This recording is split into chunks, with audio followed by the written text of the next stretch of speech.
Good day everyone, welcome back. Today we're taking a look at the SDW Sengoku Souketsuden GUAN New Gundam. A kit that's honestly one of the best looking concepts from the line, but not exactly one of Bandai's strongest executions. It looks good on display, but if you ever built it, you'll know it's got its fair share of issues. The gold part looks dull and plastic, the color correcting stickers looks cheap, and the articulation's pretty limited. It's detailed, but also cluttered, kind of like Bandai tried to cram too much into one small frame. So in this video, I'm going to try and bring this kit back to life. I'll clean it up and give it a better finish. Basically a small revival for a design that deserves more respect. No over-the-top mods, just a simple revival to make the GUAN New Gundam look and feel like what it should have been from the start. So just like the Liu Bei Unicorn Gundam from my previous video, I'll be giving this one the same treatment, a full revival. Cleaning it up, fixing the surfaces, and bringing back some fresh, vibrant color and detail. This particular GUAN New Gundam has been sitting on my shelf for quite some time, and it definitely shows. There's a thin layer of dust, a few cobwebs caught in the joints, and some small black spots that somehow managed to stick to the plastic. Same problem I had with the Liu Bei Unicorn Gundam on my previous video.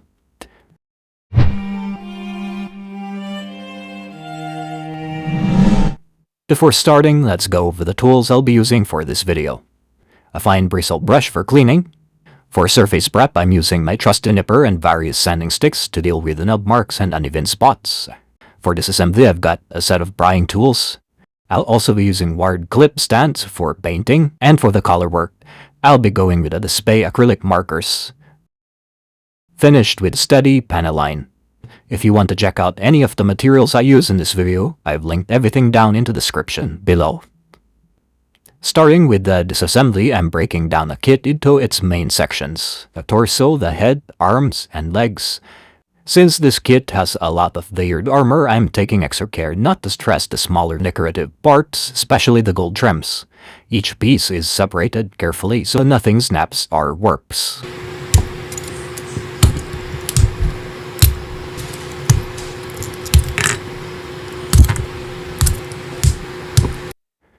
Once everything's apart, I'm using a fine bristle brush to remove any surface dust and debris. This step is simple but important. It clears away buildup that could affect paint adhesion later. You'd be surprised how much dust these kits can pick up even when stored.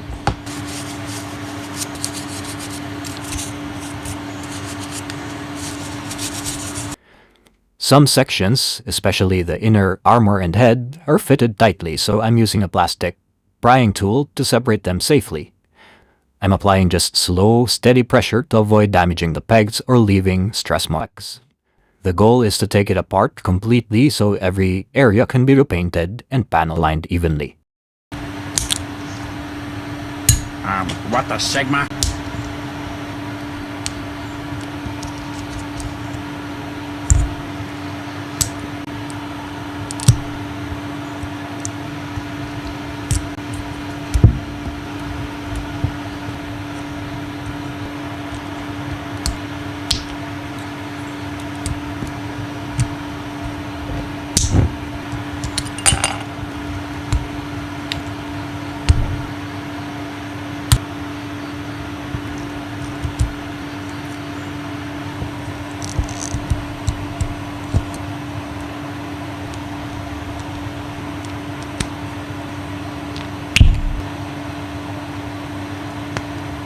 Now on to surface cleanup. Using my nippers and sanding sticks, I'm trimming down any leftover nub marks and smoothing out uneven surfaces.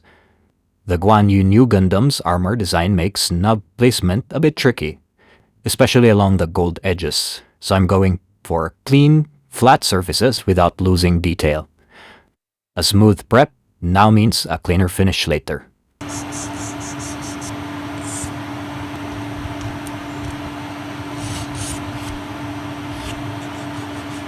And if you're enjoying this video, you can support the channel by leaving a like and hitting the subscribe button.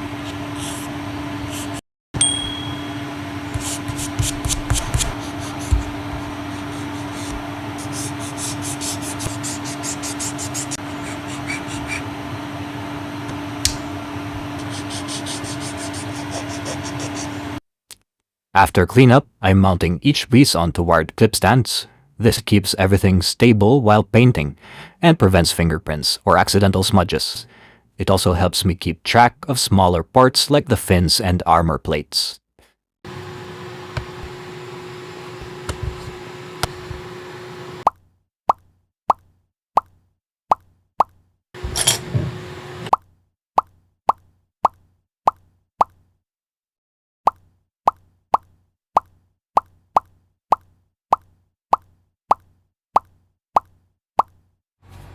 For coloring, I'm using display acrylic markers, which apply color smoothly and dry fairly quick.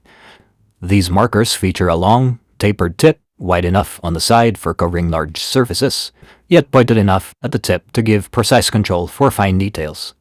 I'm retouching the gold accents to give them a more metallic finish, applying gold accents on the weapon, white on parts like the foot, and correcting the parts where those color correcting stickers were placed.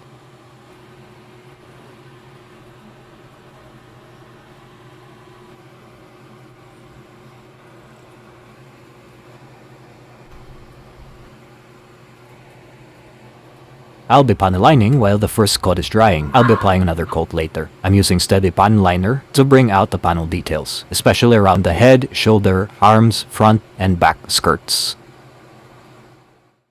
Everything's left to dry overnight to make sure the paint and panel lining fully set. One eternity later. Now comes the best part, putting everything back together. Reassembly is straightforward, but since the paint adds a bit of thickness, I'm pressing the parts carefully to avoid scratching the new finish.